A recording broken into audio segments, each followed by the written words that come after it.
Hello everyone, in today's quick tutorial, I will show you how to delete chat history on Qwen AI in just a few simple steps.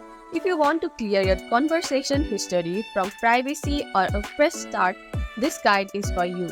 Let's get started.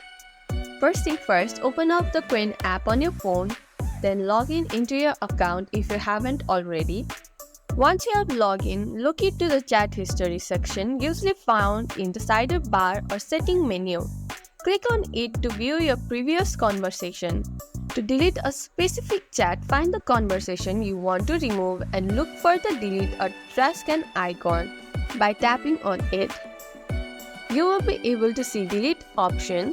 Click it and confirm the deletion. And there you go. You have successfully deleted your chat history on Qwen AI. If you found this tutorial helpful, hit the like button and subscribe for more tech tips. Got any question? Drop them in the comment below.